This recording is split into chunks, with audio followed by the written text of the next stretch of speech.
이야기를 술술 풀어보는 송국근의 혼술입니다.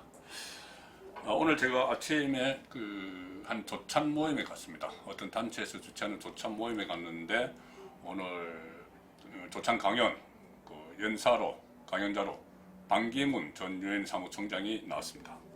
반기문 전 총장은 현재 대통령 직속 미세먼지 해결을 위한 국가기후환경회의 이 대통령 직속 단체입니다. 문재인 대통령이 제안을 받아서 여기 위원장으로 있죠. 그래서 오늘 조찬 강연의 주제도 미세먼지 문제였는데 이런 말을 했습니다. 최근에 이 위원회 발족을 앞두고 문희상 국회의장에게 편지를 하나 보냈답니다. 우리가 위원을 구성을 해야 되는데 국회에서 정파를 따지지 않고 미세먼지 해결을 위한 대책을 논의하기 위해서 국회의원 5명, 그러니까 여야 5대 정당에서 각 한 명씩 좀 추천해달라 이렇게 편지를 보냈는데 아무런 답변이 없더랍니다. 그런데 지금 미세먼지에 비하면 아무것도 안 있는 가지고 국회가 이 파행을 겪고 있다. 그리고 또 문희상 의장이 병상에서 결재를 하면서까지 이 법안들을 밀어붙이는 이런 모습을 보면서 이렇게 비교를 한 겁니다. 그러니까 국가적으로 이 큰 문제인 미세먼지에 대해서는 전혀 신경을 안 쓰고 관심을 보이지 않다가 미세먼지보다 지금 반기문 총장이 볼 때는 유엔 사무총장을 했던 분이 볼 때는 참 이해할 수 없는 그런 사안으로 국회가 마비되어 버린 것이죠. 그런 지적을 했는데, 자, 이거 패스트트랙 법안 완전히 별거 아니지는 않죠. 어쨌든 중요한 법안이긴 한데, 그렇지만 또 따지고 보면은 선거법 같은 경우는 그들만의 리그에 필요한 게임의 룰을 만드는 겁니다. 그리고 공수처 법이나 검경수사권 조정, 이것도 일종의 어떻게 보면 정치 세력 간의 어떤 파워 게임이죠. 파워 게임을 지금 하고 있는 그런 측면도 있습니다. 자, 그런데 이런 것들을 여당이 일단 밀어붙이면서 국회에서 난투극이 일어났죠. 그 다음에 무더기 고소고발전이 또 있었습니다. 그리고 지금 한국당은 집단 삭발까지 했습니다. 그리고 장애 집회를 시작을 했고, 그러는 사이에 이제 국회는 올수톱 되어버렸죠. 지금 국회에서 여당은 강원도 산불, 복구에 필요한 추경 예산 이런 것을 급하다고 하면서 지금 국회는 올수톱 되어 있는 상황입니다. 그런데 이 패스트트랙 법안의 후폭풍은 여권 내부에서도 일어나고 있죠. 검찰 출신인 조홍천 의원이나 또 금태섭 의원 같은 경우 법조인이죠, 변호사죠. 이 두 사람은 수사권 조정안에 반대를 하고 있습니다. 그리고 또 김영춘 의원 같은 경우, 민주당 김영춘 의원은 선거법 같은 경우를 한국당을 빼놓고 제1야당을 패싱하고 한 것은 맞지 않다, 또 이렇게 이야기를 하고 있고요. 그렇게 지적을 하고 있습니다. 반발이죠. 일종의 반발입니다. 그리고 이런 갈등은 지금 국회를 넘어서 국회 담장 밖으로까지 나왔습니다. 문무일 검찰총장, 검경수사권 조정안에 강력히 반발을 하면서 대변인을 통해서 입장을 내놨죠. 그리고 조만간 해외 출장에서 귀국을 하면은 사퇴할 것이다, 이런 관측까지 넣으면서 이 파장이 점점 커지고 있는 상황입니다.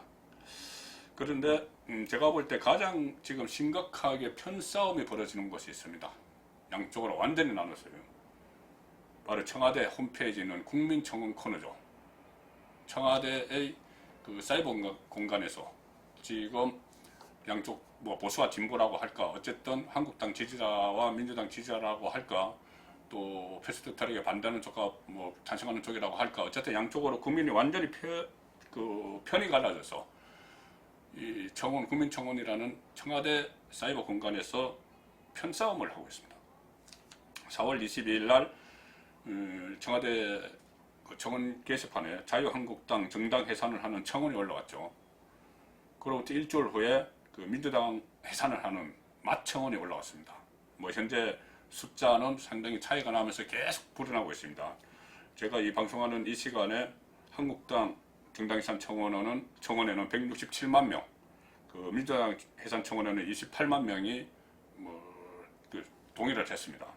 물론 이것이 민주당 해산청원이 일주일 늦었기 때문에 이렇다 뭐 그런 분석까지는 지금 하고 싶지 않습니다. 다만 뭐냐면은 이것이 서로 양쪽에서는 과거 통진당 해산 사례를 들고 있습니다.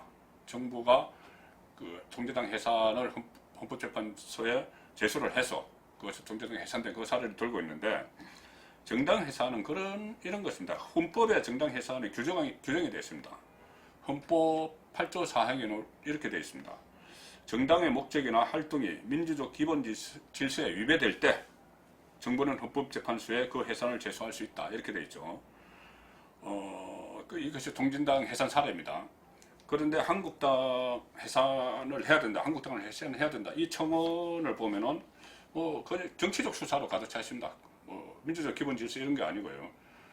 이렇죠. 그러니까 자유한국당은 글피다면 장애투쟁, 정부 입법을 발목 잡기로 한다, 사사건건 방해를 하고 있다. 이것이 해산해야 된다는 이유입니다. 또 나경원 원내대표를 직접 지명을 해서 대한민국 의원인지 일본 의원인지 모르겠다, 국회의원 자격 없다, 이래서 정당을 해산하자는 겁니다. 그러니까 일주일 후에 민주당 해산을 청원한 쪽에서도 이 한국당 해산 청원서의 문맥을 그대로 따라하면서 이 내용만 살짝 비틀어놨죠. 그래서 어떤 이런 것이 일종의 해프닝이라고 볼 수는 없습니다. 왜 그러냐면 이것은 계속 제가 말씀드리지만은 국민청원 코너 계속 부작용이 있지만은 지금 이 경우에는 상당히 국론을 분열시키고 국민을 편가르게 하는 그런 결론으로 다가가고 있습니다. 자, 일단 청원에 참여자가 20만 명이 넘어오면은 청와대는 한 달 안에 공식 답변을 내놓기로 되어 있죠. 그동안 여러 가지 사례가 있었습니다. 그렇지만 현재까지 청와대는 아무 말이 없습니다. 저는 이것이 상당히 심각한 청와대가 방치하고 있다고 보는 것이죠. 지금 한국당 해산 청원을 놓고는 여러 가지 의혹도 제기되고 있습니다. 김경수 경남도지사가 연루됐던 드루킹 댓글 조작 사건, 그러니까 여론 조작, 이런 이야기까지도 연결시켜서 서로 나오고 있고, 심지어 해외에서 베트남에서 대거 한국당 반대 청원이 올라갔다, 그렇기 때문에 이것은 어디서 조작한 것이다, 일체에 몇십 건이 올라갔다, 말이 안 된다. 또는 심지어 이 북한 사이버 부대 배우설까지 지금은 나왔습니다. 자, 이런 상황인데, 청와대는 지금 청와대 홈페이지에 들어가 보시면은 홈페이지 딱 클릭하는 순간에 창이 하나 뜹니다. 무슨 창이 뜨냐면은 국민청원 알려드립니다, 이렇게 되어 있습니다. 그러니까 국민청원 이 과정에서 한국당과 야당 일부 의원이 제기했던 베트남에서 접속이 많다, 이런 문제에 대해서 해명을 해놨습니다. 홈페이지 첫 화면에.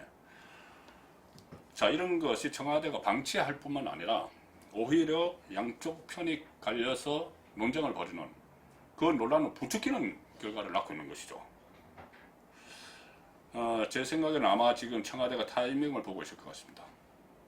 무슨 말씀이냐면은, 만일 이것이 계속 한국당 해산 청원이 지금 160만이 아니고 200만, 300만, 500만 계속 올라가면은 역풍이 일어날 수가 있습니다. 반작용이 일어나는 것이죠. 오히려 한국당 지지자들이 야, 이거 정말 우리를 말살하려고 하는구나 하고 뭉쳐버릴 수가 있습니다. 그렇기 때문에 그때까지는 청와대가 지켜볼 것 같지가 않습니다.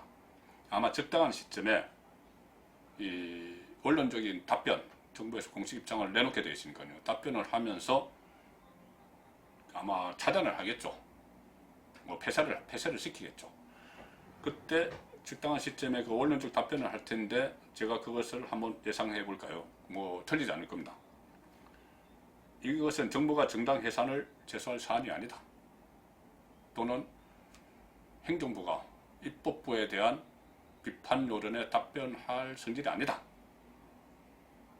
그 정도로 하겠죠.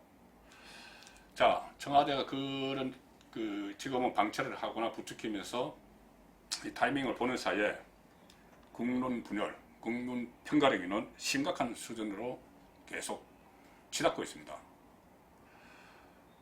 문재인 정부 원조격이죠. 노무현 대통령 시절에 저희가 청와대를 출입했는데, 지금 기억하면은 그때도 여러 가지 논란이 있었지만 가장 심각한 것이 국민 편가르기를 너무 한다는 이야기였습니다. 우리 편만 가지고 우리가 생각하는 것이 선이고 나가는 방향이 옳으니까 다른 사람, 다른 국민들이 뭐라고 해도 그냥 간다. 그때나 지금이나 거의 똑같은 기조로 가고 있습니다. 2017년 5월 10일에 문재인 대통령이 취임을 했죠. 그 취임사 중에 이 구절이 있습니다. 오늘부터 저는 국민 모두의 대통령이 되겠습니다. 저를 지지하지 않았던 국민 한 분 한 분도 저의 국민이고 우리의 국민으로 섬기겠습니다. 그렇게 이야기를 했죠. 또 저는 감히 약속드립니다. 2017년 5월 10일 이날은 진정한 국민 통합이 시작되는 예로 역사에 기록될 것입니다. 지금의 청와대 행태, 역사는 어떻게 기록하고 있을까요? 말보다 실천이 먼저입니다. 송국근의 혼술이었습니다.